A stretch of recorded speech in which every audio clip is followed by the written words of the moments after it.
नमस्कार, आप देख रहे हैं VOH न्यूज। लेबनान की राजधानी बैरूत धमाकों से दहली।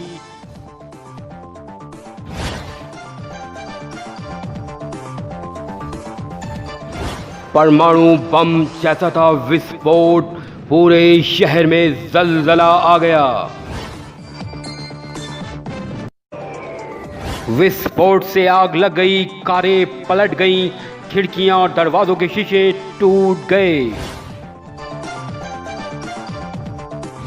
हर तरफ लाशें ही लाशें, अस्पतालों में लगी लोगों की भारी भीड़।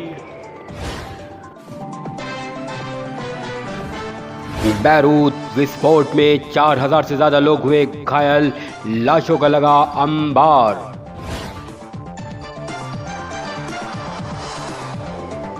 150 किलोमीटर तक सुनाई दी विस्फोट की आवाज।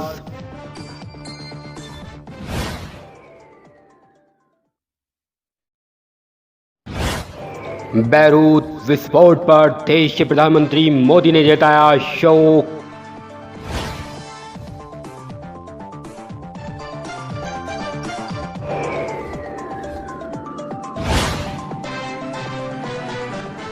लेबनान की राजधानी बैरूत, दुनिया का एक खूबसूरत शहर। पता नहीं आज इस शहर पर किसकी बुरी नजर लग गई। एक ऐसा विस्फोट जिसकी कल्पना भी नहीं की जा सकती, मानो किसी शहर पर एटम बम गिरा हो। हर तरफ बस आग ही आग, लाशों का ढेर, हर तरफ चीखों पुकार। एक ऐसी भयावह तस्वीर जिसे देखकर किसी का भी दिल लरस जाए।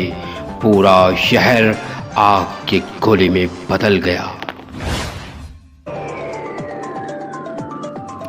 विस्फोट से 3.5 की तीव्रता का भूकंप आ गया। विस्फोट इतना भीषण था कि उसकी आवाज 150 किलोमीटर दूर तक सुनाई दी। कोरोना वायरस और आर्थिक तंगी से जूझ रहे देश में विस्फोट के बाद एक नया संकट आ खड़ा हुआ। मंगलवार को बैरूत में हुए भीषण विस्फोट से कम 100 से ज़्यादा लोग मारे गए हैं और लगभग 4000 से ज़्यादा लोग घायल हुए हैं। बताया जा रहा है कि बैरूत बंदरगाह पर रखे अमोनियम नाइट्रेट में विस्फोट की वजह से ये धमाका हुआ। बताया जा रहा है कि वेयरहाउस के अंदर 6 साल से 2750 टन अमोनियम नाइट्रेट रखा हुआ था। इसका इस्तेमाल खाद बनाने में किया जाना था। लेबनान के राष्ट्रपति माइकल आउन ने ट्वीट पर लिखा कि बिना सुरक्षा इंतजाम के 2750 टन अमोनियम नाइट्रेट रखने वालों के खिलाफ कठोर कार्रवाई होगी। इस भीषण धमाके के बाद पूरे बैरूत शहर में बर्बादी का आलम नजर आया। धमाका इतना भीषण था कि इमारतों के शीशे टूट गए। हर व्यक्ति दहशत में नजर आया। किसी को कुछ भी नहीं पता चला कि क्या हो गया। बस आकाश में गुलाबी धुएं का विशाल गुबार देखा गया। धमाके की वजह से बैरूत के अस्पतालों में भीड़ जमा हो गई। हालात ये हो गए कि कई घायलों का कॉरिडोर के अंदर इलाज किया गया। वहीं इजराइल सरकार के अधिकारी ने पहचान उजागर न करने की शर्त पर कहा कि इजराइल का विस्फोट के साथ कोई लेना देना नहीं है। लेबनान के सामान्य सुरक्षा के प्रमुख अब्बास इब्राहिम ने कहा, हो सकता है धमाका अत्यधिक विस्फोटक सामग्री के कारण हुआ हो, जिसे कुछ समय पहले एक जहाज से जब्त किया गया था। स्वास्थ्य मंत्री हमद हसन ने कहा कि बैरूत पोर्ट के एक वेयर हाउस में हुए विस्फोट में इतने ज़्यादा लोग हताहत हुए हैं कि शहर के सारे अस्पताल भर गए।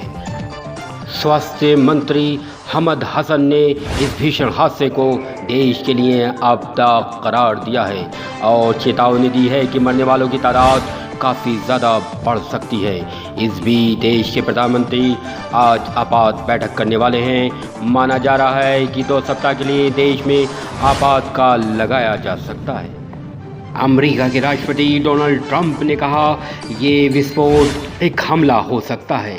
ट्रंप ने कहा, मैंने कुछ जनरलों से मुलाकात की और उनका मानना है ये किसी विनिर्माण गतिविधि के कारण हुआ विस्फोट नहीं था। उन्हें लगता है कि ये एक हमला था, ये कोई बम था। देश के प्रधानमंत्री नरेंद्र मोदी ने बैरूत धमाके पर गहरा शोक व्यक्त किया है।